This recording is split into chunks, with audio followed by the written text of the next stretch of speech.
Praise the lord. ಕರ್ತನ ನಾಮಕ್ಕೆ ಸ್ತೋತ್ರವಾಗಲಿ. ಈ ದಿನ ದೇವರ ಒಂದು ವಾಗ್ದಾನವನ್ನು ವಾಕ್ಯದ ಮೂಲಕವಾಗಿ ನಾವು ನೋಡಿಕೊಳ್ಳೋಣ. ಅನೇಕರ ವಿಷಯದಲ್ಲಿ ಅನೇಕ ಜಾಗದಲ್ಲಿ ಏನೋ ಒಂದು ಕೊರತೆ, ಏನೋ ಒಂದು ನೋವು. ಯಾಕೆ ನಮ್ಮ ಜೀವಿತದಲ್ಲಿ ಪ್ರತಿ ತಿಂಗಳು ವಾಗ್ದಾನಗಳು ಬರ್ತಾ ಇದೆ, ಮಾತುಗಳು ಬರ್ತಾ ಇದೆ, ಬಟ್ ನೆರವೇರದೇನೋ ಹೋಗುತ್ತೆ. ಹೌದಲ್ವಾ? ಅನೇಕರ ಜೀವಿತದಲ್ಲಿ ಕೆಲವೊಂದು ವಾಗ್ದಾನಗಳು ನಡೆಯದೇ ಹೋಗುತ್ತೆ. ಬಟ್ ಇವತ್ತು ದೇವರು ಹೇಳ್ತಾ ಇದ್ದಾರೆ, ನಂಬುವವನು ಅದ್ಭುತವನ್ನು ಕಾಣುವನು. ನೀನು ನಂಬುವುದಾದರೆ ಈ ವಾಕ್ಯ ನಿನ್ನ ಜೀವಿತದಲ್ಲಿ ಕೆಲಸವನ್ನು ಮಾಡಲಿಕ್ಕೆ ಆರಂಭಿಸುತ್ತೆ. ಹಲ್ಲೆಲೂಯಾ. ಇವತ್ತು ಅನೇಕರ ನೋಡ್ತಾ ಇರೋದು, ಕೇಳ್ತಾ ಇರೋದು ಒಂದೇ ಮಾತು ಏನಂತಂದರೆ, ಸಿಸ್ಟರ್, ನಾವು ಮುರಿದ ಪರಿಸ್ಥಿತಿಯಲ್ಲಿದ್ದೇವೆ, ನಮ್ಮನ್ನು ಅರ್ಥ ಮಾಡ್ಕೊಳ್ಳೋರಿಲ್ಲ, ನಮ್ಮ ಪರಿಸ್ಥಿತಿ ತುಂಬ ಕಷ್ಟದಲ್ಲಿದೆ, ಹೀನವಾಗಿದೆ, ಅನೇಕ ನಿರಾಶೆಗಳನ್ನು ನೋಡ್ತಾ ಇದ್ದೀನಿ, ಅನೇಕ ಕಣ್ಣೀರನ್ನು ನೋಡ್ತಾ ಇದ್ದೀನಿ, ಪ್ರತಿ ತಿಂಗಳು ದೇವರ ವಾಗ್ದಾನ ಬರ್ತಾ ಇದೆ, ಬಟ್ ನನ್ನ ಜೀವಿತದಲ್ಲಿ ಫಲ ಕೊಡ್ತಾ ಇಲ್ಲ. ಯಾಕೆ ಫಲ ಕೊಡ್ತಾರೆ ಅಂದರೆ, ನೀವು ನಂಬುವವರಾಗಬೇಕು. ಹಲ್ಲೆಲೂಯಾ. ದೇವರ ಪ್ರತಿಯೊಂದು ವಾಕ್ಯವು ಜೀವ ಉಳ್ಳದಾಗಿದೆ. ಅದನ್ನು ನಂಬುವವರು ಖಂಡಿತವಾಗಿ ಅದ್ಭುತವನ್ನು ಕಾಣ್ತಾರೆ. ಇವತ್ತು ನಾವು ಕೂಡ ನಂಬನ ಪ್ರಿಯ ಸಹೋದರ ಸಹೋದರಿಯರೇ, ದೇವರು ಮಾತು ಕೊಟ್ಟರೆ ನೆರವೇರಿಸುವ ದೇವರಾಗಿದೆ. ಯಾಕಂದರೆ ದೇವರ ವಾಕ್ಯ ಅದು ಜೀವವಾಗಿದೆ. ಆ ಜೀವ ನಮ್ಮಲ್ಲಿ ಬಂದಾಗ ಅದು ದೊಡ್ಡ ಕಾರ್ಯವನ್ನು ಮಾಡಲಿಕ್ಕಿದೆ. ಸೊ ಅದೇ ರೀತಿಯಾಗಿ ಅನೇಕ ಸಮಯದಲ್ಲಿ ಮುರಿದಂಥ ಪರಿಸ್ಥಿತಿಲಿರ್ಬೋದು, ಒಡೆದಂಥ ಪರಿಸ್ಥಿತಿಲಿರ್ಬೋದು, ಕಷ್ಟ, ಕಣ್ಣೀರು, ನೋವು, ಕುಟುಂಬದಲ್ಲಿ ಹೊಂದಾಣಿಕೆ ಇಲ್ಲ, ಯಾವುದೋ ಒಂದು ರೀತಿಯಲ್ಲಿ ನನಗೆ ಹೋರಾಟಗಳು ಬರ್ತಾ ಇದೆ, ಯಾವುದೋ ಒಂದು ಜಾಗದಲ್ಲಿ ಅವಮಾನಗಳಾಗ್ತದೆ, ಯಾವುದೋ ಒಂದು ಜಾಗದಲ್ಲಿ ನನ್ನ ಕಡೆ ಇರುವಂಥ ನ್ಯಾಯವನ್ನು ಹೇಳೋಕ್ಕೆ ಆಗ್ತಾ ಇಲ್ಲ, ನನಗೆ ಯಾವ ಕಡೆ ಮಾರ್ಗ ಇದೆ ಅಂತ ಒಡೆದು ಹೋಗಿದ್ದೀರಾ. ಬಟ್ ಇವತ್ತು ದೇವರು ನಿಮ್ಮನ್ನು ನೋಡಿ ಹೇಳ್ತಾ ಇದ್ದಾರೆ, ನಿನ್ನ ಒಡೆದಂಥ ಪರಿಸ್ಥಿತಿ ಇವತ್ತು ಬದಲಾಗಲಿಕ್ಕಿದೆ. ನಿನ್ನ ಬೆನ್ನ ಹಿಂದೆ ಹಾಡಿದಂಥ ಜನಗಳ ಮಾತುಗಳು ಮುರಿಯಲಿಕ್ಕಿದೆ. ನಿನಗೆ ವಿರೋಧವಾಗಿ ಎದ್ದು ನಿಂತಹ ಶತ್ರುವಾದ ಸೈತಾನ ನಾಶವಾಗುವಂಥ ಸಮಯ ಬಂದಿದೆ. ಹಲ್ಲೆಲೂಯಾ. ಹೌದು ಪ್ರಿಯ ಸ್ನೇಹಿತರೆ, ಇವತ್ತು ದೇವರು ನಿಮಗೆ ಒಂದೇ ಒಂದು ಮಾತು ಹೇಳ್ತಾರೆ, ಭಯಪಡಬೇಡ, ನನ್ನ ದೇವರು ನಿನ್ನ ಜೊತೆಯಾಗಿದ್ದಾರೆ. ಯಾಕಂದರೆ ಅವರ ವಾಕ್ಯ ಅಷ್ಟು ಪವರ್ಫುಲ್. ಅನೇಕರಿಗೆ ಗೊತ್ತಿಲ್ಲ ದೇವರ ವಾಕ್ಯ ಎಷ್ಟು ಪವರ್ಫುಲ್ ಅಂತ. ಆ ವಾಕ್ಯ ನೀನು ಕೈಗೊಂಡು ನಡೆಯುವುದಾದರೆ ಪ್ರತಿದಿನ ನಿನ್ನ ಜೀವಿತದಲ್ಲಿ ಅದ್ಭುತವನ್ನು ನೀನು ಕಾಣ್ಬೋದು. ಸೊ ಅದೇ ರೀತಿಯಾಗಿ ಇವತ್ತು ನಮ್ಮನ್ನು ಬಲಪಡಿಸೋಕ್ಕೋಸ್ಕರ ದೇವರು ಒಂದು ಜಾಗದಲ್ಲಿ ಒಂದು ಒಳ್ಳೆ ಮಾತನಾಡಿದ್ದಾರೆ, ಒಂದು ಒಳ್ಳೆ ವಾಕ್ಯ ನಮಗಾಗಿ ದಯಪಾಲಿಸಿದ್ದಾರೆ. ಅದನ್ನು ನಾವು ಇವತ್ತು ನೋಡಿಕೊಳ್ಳೋಣವಾ? ಐಷಯನು ಬರೆದಂಥ ಪ್ರವಾದನೆಯ ಗ್ರಂಥದಲ್ಲಿ 41ನೇ ಅಧ್ಯಾಯದಲ್ಲಿ 11ನೇ ವಚನದಿಂದ 13ನೇ ವಚನವರೆಗೂ. ಹಲ್ಲೆಲೂಯಾ. ಈ ಜಾಗದಲ್ಲಿ ನೋಡಿ, ಆಹಾ, ನಿನ್ನ ಮೇಲೆ ಕಿಡಿಕಿಡಿಯಾದವರು ಆಶಾಭಂಗಪಟ್ಟು ಅವಮಾನ ಹೊಂದುವರು. ಹಲ್ಲೆಲೂಯಾ. ಮೊದಲನೇದಾಗಿ ದೇವರು ಹೇಳ್ತಾ ಇದ್ದಾರೆ, ನಿನ್ನ ಮೇಲೆ ಕಿಡಿಕಿಡಿ ಆದವರು ಆಶಾಭಂಗಪಟ್ಟು ಅವಮಾನ ಹೊಂದುವರು. ಹಲ್ಲೆಲೂಯಾ. ಇವತ್ತು ಎಷ್ಟೋ ಜನ ನೀವು ಮಾಡಿದ ಮಾತುಗಳು, ನೀವು ಮಾಡಿದಂಥ ಕಾರ್ಯಗಳು, ನೀವು ಮಾಡಿದಂಥ ಪ್ರತಿಯೊಂದು ವಿಷಯಕ್ಕೆ ನಿಮ್ಮ ಹಿಂದೆ ಕಿಡಿಕಿಡಿ ಆಗಿರ್ತಾರೆ. ಏನೋ ಒಂದು ಜಾಗದಲ್ಲಿ, ಒಂದು ವೇಳೆ ಕೆಲಸದ ಜಾಗದಲ್ಲಿ ಇರ್ಬೋದು, ನಿಮ್ಮ ಮ್ಯಾನೇಜರು ಇಲ್ಲ ಮೇಲೆ ಅಧಿಕಾರಿಗಳು ನಿಮಗೆ ಕಿಡಿಕಿಡಿ ಟಾರ್ಚರ್ ಮಾಡ್ತಾ ಇರ್ಬೋದು. ಆ ನೋವನ್ನ ಹೇಳ್ಕೊಳಕ್ಕಾಗದೇ ಇರ್ಬೋದು. ಅಥವಾ ಕುಟುಂಬದಲ್ಲಿ ಅನೇಕರಿಗೆ ಗಂಡಂದಿರಾಗಿರ್ಬೋದು, ಹೆಂಡತಿಯರಾಗಿರ್ಬೋದು, ಅಥವಾ ಅತ್ತೆ ಮಾವಂದಿರಾಗಿರ್ಬೋದು, ಅಥವಾ ಕುಟುಂಬದಲ್ಲಿ ಯಾವುದೋ ಒಂದು ಸದಸ್ಯರಾಗಿರ್ಬೋದು, ಅಥವಾ ಸ್ನೇಹಿತರಾಗಿರ್ಬೋದು, ನಿಮಗೆಲ್ಲೋ ಒಂದು ನೋವನ್ನು ಪಡಿಸ್ತಾನೇ ಇರ್ತಾರೆ, ಕಿಡಿಕಿಡಿ ಮಾಡ್ತಾನೇ ಇರ್ತಾರೆ, ಗಾಯ ಪಡಿಸ್ತಾನೇ ಇರ್ತಾರೆ. ನಿಮ್ಮ ಮಾತು ಹೊರಗಡೆ ಬರೋಕ್ಕೆ ಬಿಡಲ್ಲ, ನಿಮ್ಮ ನೋವನ್ನು ಹೊರಗಡೆ ಹೇಳೋಕ್ಕಾಗಲ್ಲ. ಯಾಕಂದರೆ ಅದನ್ನೆಲ್ಲ ಇಟ್ಟು ಹೊಡೆದು ಹೋಗಿದ್ದೀರಾ. ದೇವರು ಇವತ್ತು ನಿಮಗೆ ಒಂದು ವಾಗ್ದಾನ ಹೇಳ್ತಾ ಇದ್ದಾರೆ. ಏನಂತ ಗೊತ್ತಾ? ನಿನ್ನ ಮೇಲೆ ಕಿಡಿಕಿಡಿಯಾದವರು ಆಶಾಭಂಗಪಟ್ಟು ಅವಮಾನ ಹೊಂದುವರು. ಇಷ್ಟು ದಿನ ಅವ್ರು ನಿಮ್ಮನ್ನು ಮುಂದಕ್ಕೆ ಬರ್ಲಿಕ್ಕೆ ಬಿಟ್ಟಿಲ್ಲ, ಅವ್ರು ನಿಮ್ಮ ಮಾತನ್ನ ಹೇಳಕ್ಕೆ ಬಿಟ್ಟಿಲ್ಲ, ಇಷ್ಟು ದಿನ ಅವ್ರು ನಿಮ್ಮನ್ನು ಗಾಯಪಡಿಸಿರ್ಬೋದು. ಬಟ್ ದೇವರು ಈ ತಿಂಗಳಲ್ಲಿ ಹೇಳ್ತಾ ಇದ್ದಾರೆ, ಅವರು ಆಶಾಭಂಗಪಟ್ಟು ಅವಮಾನ ಹೊಂದುವರಂತೆ. ಯಾಕೆ ಗೊತ್ತಾ? ಅವರು ಯಾರಿಗೆ ವಿರೋಧವಾಗಿ ಮಾತಾಡಿದ್ದಾರೆ ಗೊತ್ತಾ? ದೇವರು ಸೃಷ್ಟಿ ಮಾಡಿದ ಸೃಷ್ಟಿಯ ಮಕ್ಕಳ ಮೇಲೆ. ಹಲ್ಲೆಲೂಯಾ.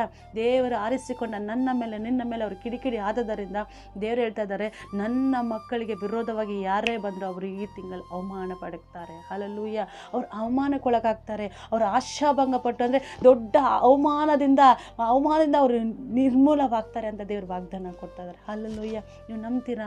ಹೌದಾ? ಅಂಥ ಪರಿಸ್ಥಿತಿಯಲ್ಲಿ ಇವತ್ತು ಇದ್ದೀರಾ? ಕೆಲಸದ ಮೇಲೆ ಮ್ಯಾನೇಜರ್ ಟಾರ್ಚರ್ ಕೊಡ್ತಾ ಇದ್ದಾರೆ, ಅಧಿಕಾರಿಗಳು ಟಾರ್ಚರ್ ಕೊಡ್ತಾ ಇದ್ದಾರೆ, ಮನೇಲಿ ನೆಮ್ಮದಿ ಇಲ್ಲ, ಹೊರಗಡೆ ನೆಮ್ಮದಿ ಇಲ್ಲ. ದೇವರೇ, ನಾನು ಏನು ಮಾಡಲಿ? ನನಗೇನೋ ಮಾತುಗಳು ಒಳಗಡೆನೇ ಇದೆ, ಆ ನೋವು ಹೊರಗಡೆ ಬರ್ತಾ ಇಲ್ಲ. ಇವತ್ತು ದೇವರು ಹೇಳ್ತಾರೆ, ಆ ನೋವೆಲ್ಲ ನಾನು ತೆಗೆದಾಕ್ತಾ ಇದ್ದೀನಿ. ಮಗಳೇ, ಮಗನೇ, ನಾನು ನಿನ್ನ ಸಂತೈಸ್ತೇನೆ. ಹಲ್ಲೆಲೂಯಾ. ಹಾಗೆ ನಾವು ಮುಂದೆ ಓದ್ಕೊಂಡು ಹೋಗುವುದಾದರೆ, ನಿನ್ನ ಸಂಗಡ ವ್ಯಾಜ್ಯವಾಡಿದವರು ನಾಶವಾಗಿ ಇಲ್ಲದೆ ಹೋಗುವರು. ಹಲ್ಲೆಲೂಯಾ. ಅನೇಕರು ವ್ಯಾಜ್ಯ ಮಾಡಿರ್ತಾರೆ, ಹಾಗೆ ಹೀಗೆ ನಿಮ್ಮ ಕಡೆ ಇರೋ ನ್ಯಾಯ ಇದ್ರೂ ಕೂಡ ಅದನ್ನು ಮಾತಾಡೋಕ್ಕೆ ಬಿಡದೇ ಇಲ್ಲ. ನಿಮ್ಮ ಮಾತು ಎಲ್ಲೂ ಮುಂದಕ್ಕೆ ಹೋಗೋದಿಲ್ಲ. ನಾನು ಮಾಡಿದ್ದೇ ಸರಿ, ನಾನು ಹೇಳಿದ್ದೇ ಸರಿ ಅಂತ ಅನೇಕರು ನಿಮ್ಮನ್ನು ಕಂಟ್ರೋಲ್ ಇಟ್ಟಿರ್ಬೋದು, ನಿಮ್ಮನ್ನು ಗಾಯಪಡಿಸಿರ್ಬೋದು, ನಿಮ್ಮ ಜೊತೆಗೆ ಯುದ್ಧ ವಾದಗಳು ಮಾಡಿರ್ಬೋದು. ಬಟ್ ದೇವರು ಹೇಳ್ತಾ ಇದ್ದಾರೆ, ಇವತ್ತು ವ್ಯಾಜ್ಯ ಮಾಡಿದವರು ಏನಾಗ್ತಾ ಇದ್ದಾರೆ ಅಂತಂದರೆ, ನಿನ್ನ ಸಂಗಡ ವ್ಯಾಜ್ಯವಾಡಿದವರು ನಾಶವಾಗಿ ಇಲ್ಲದೇ ಹೋಗುವರು. ಹಲ್ಲೆಲೂಯಾ. ನಿನ್ನೊಡನೆ ಹೋರಾಡಿದವರು ಹುಡುಕಿದರು, ಅವರು ನಿನಗೆ ಕಾಣಿಸರು. ಹಲ್ಲೆಲೂಯಾ. 12 ವಚನದಲ್ಲಿ ಹೇಳ್ತಾ ಇದ್ದಾರೆ, ಅವರು ಹುಡುಕಿದ್ರು ಕೂಡ ಕಾಣಿಸೋದಿಲ್ಲ ಅಂತ. ನಿನ್ನ ಜೊತೆಗೆ ಹೋರಾಡಿದವರು ಹುಡುಕಿದ್ರು ಕಾಣಿಸೋದಿಲ್ಲ. ಬರೀ ಮನುಷ್ಯರು ಮಾತ್ರ ಅಲ್ಲ ರೀ, ಒಂದು ಮನುಷ್ಯರ ಹಿಂದೆ ಅನೇಕ ದುರಾತ್ಮಗಳು ಕಾರ್ಯ ಮಾಡಿ ಅವರು ದೇವ ಮಕ್ಕಳಿಗೆ ವಿರೋಧವಾಗಿ ಪ್ರೇರೇಪಣೆ ಮಾಡ್ತಾನೆ. ಯಾಕಂದರೆ ಸೈತಾನನಿಗೆ ಮನುಷ್ಯರು ನೋಡಿ ಇಷ್ಟ ಆಗೋದಿಲ್ಲ.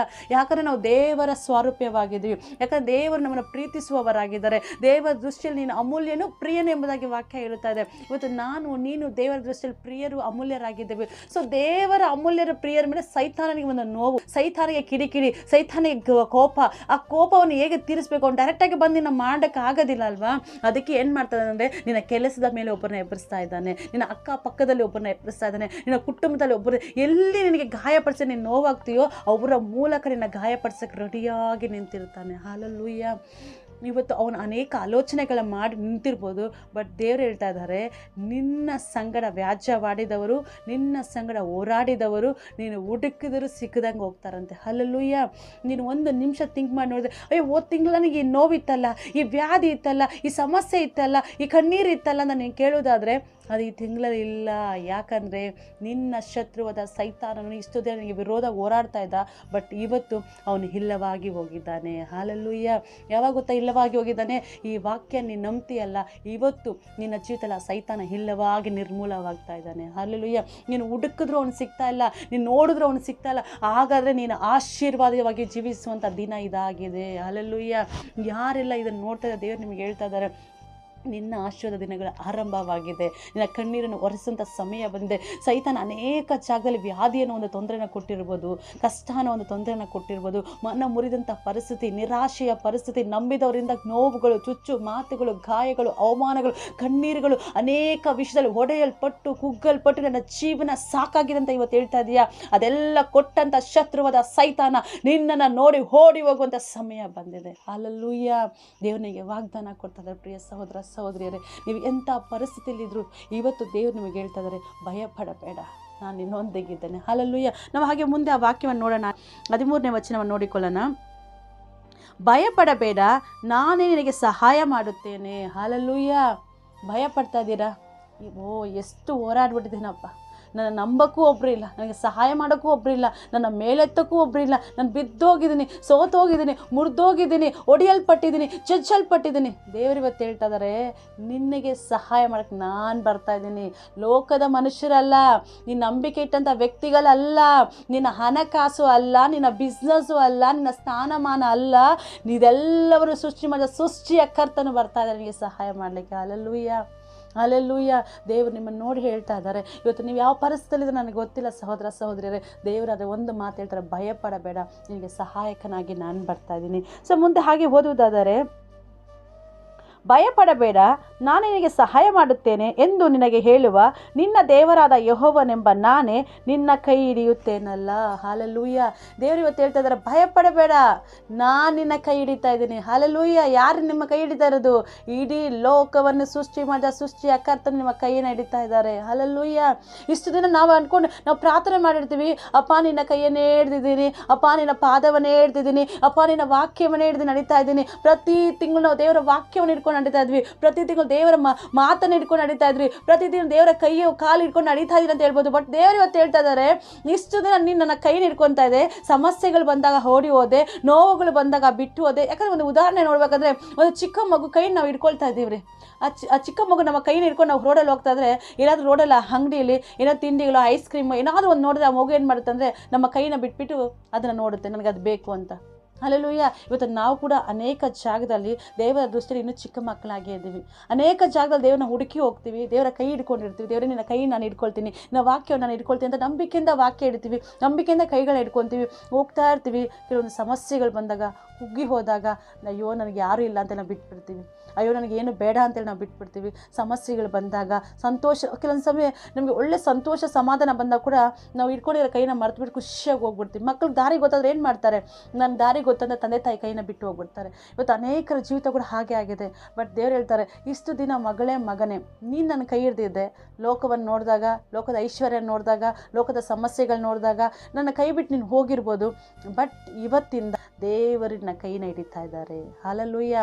ದೇವರು ನಿನ್ನ ಕೈ ಹಿಡಿದು ಬಿಟ್ಟರೆ ನೋಡಿ, ಒಂದು ಸೈತಾನ ನಿನ್ನ ಮುಂದೆ ಬರಲಿಕ್ಕಾಗಲ್ಲ.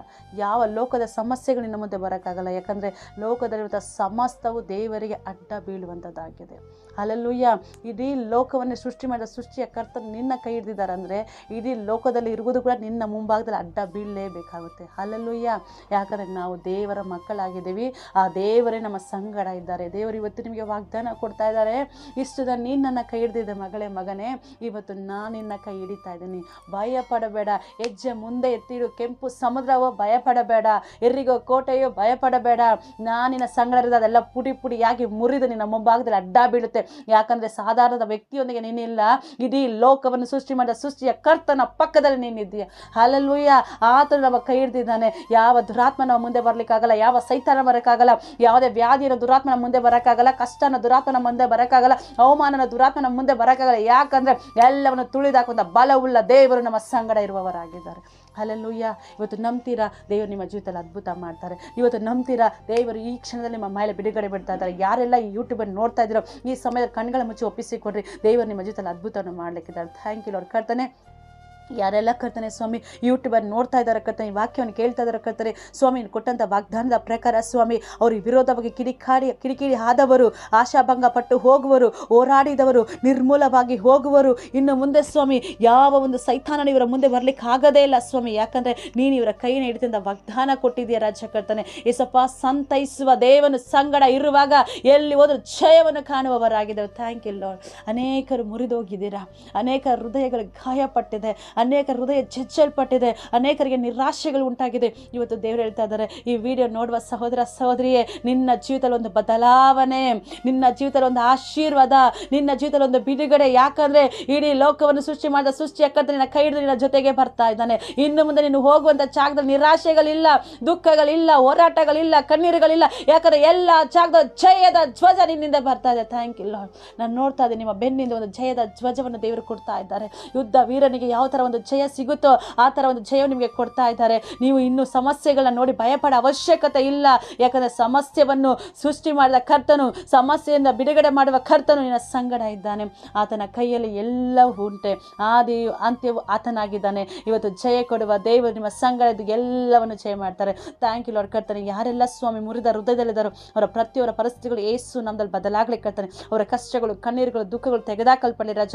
ಇವತ್ತು ಏಸು ನಮ್ಮದಲ್ಲಿ ಅವರ ಜೀವಿತದ ಒಂದು ಪರಿಸ್ಥಿತಿ ಬದಲಾಗಲಿ, ಬಿಡುಗಡೆ ಉಂಟಾಗಲಿ, ವ್ಯಾಧಿಗಳ ಸ್ವಸ್ಥತೆ ಆಗಲಿ. ರೋಗ ಅನ್ನೋ ಕಷ್ಟ, ರೋಗ ಅನ್ನೋ ದುರಾತ್ಮ ಈ ತಿಂಗಳು ಏಸು ನಮ್ಮದು ಅವ್ರ ಜೀವಿತ ಬಿಟ್ಟು ಹೊರೋಗ್ಲಿಕ್ಕೆ ಕರ್ತನೆ ಸ್ವಾಮಿ. ಕಣ್ಣೀರಿನ ಸಮಸ್ಯೆ ಬಿಟ್ಟು ಹೋಗ್ಲಿ, ಸಾಲದ ಸಮಸ್ಯೆ ಬಿಟ್ಟು ಹೋಗ್ಲಿಕ್ಕೆ ಕರ್ತನೆ. ಬಿಸ್ನೆಸ್ ಅಲ್ಲಿ ಸೋತು ಹೋಗಿರುವಂಥ ಪ್ರತಿಯೊಬ್ಬರಿಗೆ ಏಸು ನಮ್ಮದ ಜಯವನ್ನು ಕಾಣುವಂಥ ವರ್ಷವಾಗಿ ಮಾರ್ಪಡಲಿ ರಾಜ. ಓ, ನೀನು ಮುಟ್ತಾ ಇರೋದಕ್ಕಾಗಿ ಸ್ತೋತ್ರ. ಯಾರೋ ಬಿಸ್ನೆಸ್ ಅಲ್ಲಿಗಾಗಿ ಪ್ರಾರ್ಥನೆ ಮಾಡ್ತಾ ಇದ್ದೀರಾ, ನಿಮ್ಮ ದೇವರು ಬಿಸ್ನೆಸ್ ಅಲ್ಲಿ ಸಕ್ಸಸ್ ಮಾಡ್ಲಿಕ್ಕಿದ್ದಾರೆ. ನಿಮ್ಮ ದೇವರು ಹೇಳ್ತಾ ಇದ್ದಾರೆ, ನಾನು ಇಷ್ಟು ದಿನ ನೀನೊಬ್ಬಳೇ ಹೋಗಿ ಬಿಸ್ನೆಸ್ ಅಲ್ಲಿ ಕೈ ಇಟ್ಟೆ, ಜಯವನ್ನು ಕಂಡಿಲ್ಲ. ಇವತ್ತು ನಾನು ನಿನ್ನ ಸಂಗಡ ಬರ್ತಾ ಇದ್ದೀನಿ. ನೀನು ಜಯದ ಮೇಲೆ ಜಯವನ್ನು ಕಾಣುವೆ. ನಿನ್ನ ಬಿಸ್ನೆಸ್ ಅಭಿವೃದ್ಧಿ ಆಗ್ಬೋದು. ನಿನ್ನ ಬಿಸ್ನೆಸ್ ಅಲ್ಲಿ ರೆಹಬೋತ್ ಆರಂಭವಾಗ್ಲಿಕ್ಕಿದೆ ಇವತ್ತು. ಥ್ಯಾಂಕ್ ಯು ಲಾರ್ಡ್ ಕರ್ತನೆ. ಓ ಥ್ಯಾಂಕ್ ಯು ಲಾರ್ಡ್. ರಿಕಶಲವ ರೋದಮ್ಮ, ಯಾರೋ ಒಬ್ಬರಿಗೆ ಗರ್ವ ಫಲಕ್ಕಾಗಿ ನಾನು ಸೋತು ಹೋಗ್ತಾ ಇದ್ದೀನಿ, ಎಲ್ಲ ನೆಗೆಟಿವ್ ಬರ್ತದೆ. ದೇವರು ಇವತ್ತು ಹೇಳ್ತಾ ಇದ್ದಾರೆ, ಪಾಸಿಟಿವ್ ನಿನ್ನ ಜೀವಿತದಲ್ಲಿ ರಿಲೀಸ್ ಆಗ್ತದೆ. ಯಾಕಂದ್ರೆ ದೇವರು ನಿನ್ನ ಸಂಗಡ ಇರ್ತಾ ಇದ್ದಾರೆ. Thank you Lord. ಯಾವುದೋ ಒಂದು ಸ್ತ್ರೀಗೆ, ಯಾವುದೋ ಒಂದು ಸಹೋದರಿಗೆ ಬ್ಲೀಡಿಂಗ್ ಹೆವಿಯಾಗಿ ಆಗ್ತಾ ಇದೆ. ದೇವರು ಇವತ್ತು ಸ್ವಸ್ಥತೆ ಮಾಡ್ತಾ ಇದ್ದಾರೆ. ಯೇಸುವಿನ ನಾಮದಲ್ಲಿ ನಿನ್ನ ರಕ್ತ ಹರಿವಿಕೆ ಸ್ವಸ್ಥತೆ ಆಗ್ತದೆ. ಯೇಸು ಕ್ರಿಸ್ತ ನಾಮದಲ್ಲಿ ಸ್ವಸ್ಥತೆಯನ್ನು ಹೊಂದಿಕೊಳ್ಳಿ. Thank you lord. ಕಾಲುಗಳು ಊತ ಬರೋದು, ಸ್ವೆಲ್ಲಿಂಗ್ ಆಗೋದು, ನರಗಳ ತೊಂದರೆಗಳು ಯೇಸು ಸ್ವಸ್ಥತೆ ಆಗ್ತದೆ. ಯೇಸು ಕ್ರಿಸ್ತ ನಾಮದಲ್ಲಿ ಬಿಡುಗಡೆ ಆಗ್ಲಿಕ್ಕೆ ಕರ್ತಾನೆ. ಏಸಪ್ಪ, ಮಾಟ ಮಂತ್ರದ ನಿಮಿತ್ತ ಕೆಟ್ಟ ಕನಸುಗಳು, ರಾತ್ರಿ ವೇಳೆ ನಿದ್ದೆ ಮಾಡೋಕ್ಕಾಗ ತರವಡಿಸ್ತಾ ಇದ್ದೀರಾ. ಇವತ್ತು ಏಸು ನಾಮದಲ್ಲಿ ದುರಾತ್ಮ ನಿಮ್ಮನ್ನು ಬಿಟ್ಟು ಹೊರೋಗ್ತಾ ಇದೆ.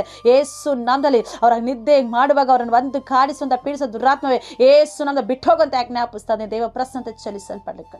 ಓ thank you lord. Thank you lord. ಯಾರೋ ಒಂದು ಸಹೋದರಿ ತುಂಬ ದುಃಖದಿಂದ ಮುರಿಯಲ್ಪಟ್ಟಿದ್ದೀರಾ. ಇದನ್ನು ನೋಡುವಂಥವ್ರು ದೇವರು ಹೇಳ್ತಾ ಇದ್ದಾರೆ, ನೀನು ಯಾವತ್ತಾನ ನೋಡು ಮಗಳೇ, ಈ ವಿಡಿಯೋದಲ್ಲಿ ನೀನು ನೋಡುವಾಗ ದೇವರು ಹೇಳ್ತಾ ಇದ್ದಾರೆ, ನಿನ್ನ ಕಾಯಿಲೆಗಳು ಸ್ವಸ್ಥತೆ ಆಗ್ತಾ ಇದೆ.